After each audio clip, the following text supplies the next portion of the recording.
My dears, welcome to Echo of Nana Grace. Pull up a chair, the kettle's on, and the stories are fierce. Welcome back, my darlings. Can you feel my voice crawling under your skin already? I am Nana Grace, the echo you can't escape, the whisper that owns your nights. Tonight, I'm going to tell you my second story. A letter soaked in tears, regret, and love too heavy to ever send. It's called The Letter I Never Sent to My Unborn Daughter. This one will break you, quietly, beautifully. So do it right now. Hit that subscribe button, smash the like, and drop a comment below telling me, have you ever written words you could never say out loud? Put on your headphones, turn off the lights, and let me inside. The story begins now. My dearest Arohi, if these words ever drift to wherever you are, as light, as wind, as someone else's answered prayer, please listen carefully. This is the letter I started writing the day I lost you, and never stopped adding to for 31 years. I was 23 when I first felt you. It was the 9th of October, 1994. I remember because the calendar on the kitchen wall still had a red circle around my missed period. I had just finished a 12-hour shift at the old age home in Bandra. My feet were swollen, my uniform smelled of Dettol and despair, and I had exactly 43 rupees and 70 paise in my purse. I bought the pregnancy test from the medical store opposite the railway station. The man behind the counter gave me a knowing smile that made me want to disappear. I peed on the stick in the stinking public toilet near the platform, heart hammering so loud I thought the whole of Mumbai could hear it. 2 pink lines. I sat down on the dirty floor, pressed my back against the graffiti-covered wall, and cried. Not from fear, but from a sudden, fierce happiness I had never known before. For 5 whole minutes, the world was perfect. Then the 6:17 local thundered past, and reality returned. That night, I lay on the thin mattress in my one-room chowel and whispered your name for the first time. Arohi. My rise, my melody. I placed my palm on my still flat stomach and promised you the moon, the stars, and every dream I had buried under bills and broken promises. The next morning, I walked to the children's section of Crawford Market and bought the softest pair of yellow socks I could find. Size 0. They cost me half my salary, but I didn't care. I folded them carefully and hid them inside the pages of my old diary, the one that still had pressed roses from a boy who never deserved me. I was going to be your mother, and for the first time in my life, that felt like enough. Your father's name was Rohan. He was beautiful the way storms are beautiful, loud, unpredictable, and gone by morning. When I told him, he laughed at first. Then he went very quiet. Then he slept on the couch for 3 nights in a row. On the 4th night, he packed a single duffel bag, kissed my forehead like I was his little sister, and said, I'm sorry, but I can't be a father. I can barely be a man. The door closed with a click that echoed louder than any scream. My mother was already in the last stage of ovarian cancer. She cried when I showed her the test, not tears of joy. Who will take care of you both? She kept asking between coughs. I lied and said I would manage. I lied so well that for a few weeks even I believed it. I started picking up night shifts, then morning shifts, then evening shifts. I stopped eating lunch so I could save for your crib. I learned to knit from YouTube at 3 a.m. so I could make you one crooked yellow blanket. Every evening I would come home, shower off the smell of death and medicines, and talk to you for hours.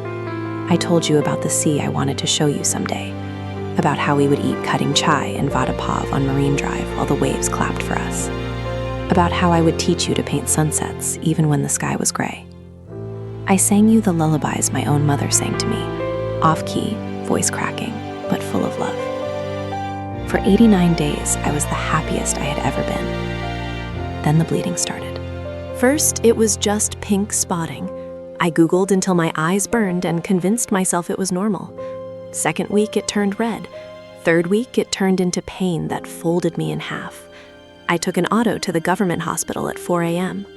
The doctor on duty was young, tired, and kind in the way only exhausted people can be.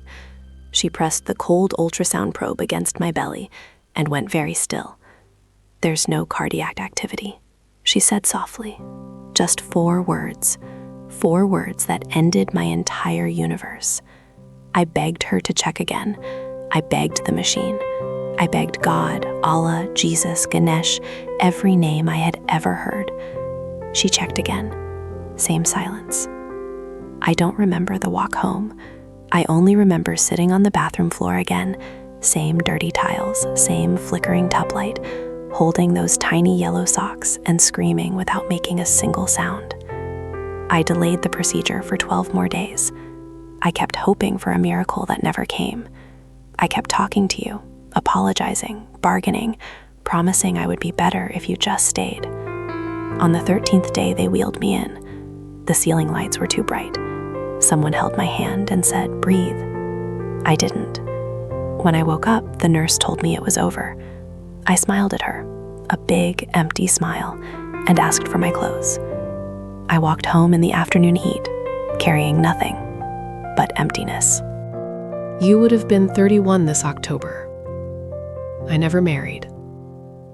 Never let another man stay long enough to ask why there were always 2 cups on the table, even when I lived alone. Every year on the 17th, I buy a small vanilla cake with yellow frosting. I light 1 candle and let it burn all the way down while I tell you about my year. About the stray dog I feed outside the building who now answers to your name. About the painting I finally finished after 28 years, a sunset over the sea with a little girl in yellow socks running toward the waves. I kept every ultrasound printout. They are faded now, but I can still make out the curve that would have been your nose, the tiny bud that would have been your hand. Sometimes I visit schools at dismissal time just to watch mothers hug their daughters. I stand at a distance, hands in my pockets, pretending I'm waiting for someone, while my heart learns again how to break quietly. I kept the yellow socks in the same diary. Every few years I take them out, press them against my cheek, and measure how much smaller they feel against my face now. People keep telling me to let go. They don't understand that letting go would mean letting go of the only part of me that ever felt whole. You are not a scar. You are the heartbeat I still feel when everything else has gone quiet. If there really is a place where unborn children wait, I hope yours is full of sunlight and laughter. I hope nobody ever makes you feel like a burden. I hope someone reads you the books I collected, sings you the songs I practiced, kisses the top of your head the way I rehearsed 1,000,000 times in the dark. And if, by some impossible grace, you can hear your mother tonight, please know this. I loved you when I had nothing else to give. I failed you when I was too small to carry us both. And I have carried you every single day since. In the extra cup of tea I still make, in the empty chair I never move, in the yellow flowers I buy even when no one is coming over. This letter has no stamp, no address, no envelope. So I am releasing it into the night sky, into the rain, into every lullaby the wind sings. Run wild, my arrow he. Dance barefoot. Wear those yellow socks like wings. Tell the stars your mother is still here. Still whispering your name into empty rooms. Still leaving the porch light on. Still saving the best piece of cake for you. Happy birthday, my love. I would trade every remaining day of my life for 1 hour of holding you. I love you. I love you. I love you. Forgive me. And if you can, wait for me.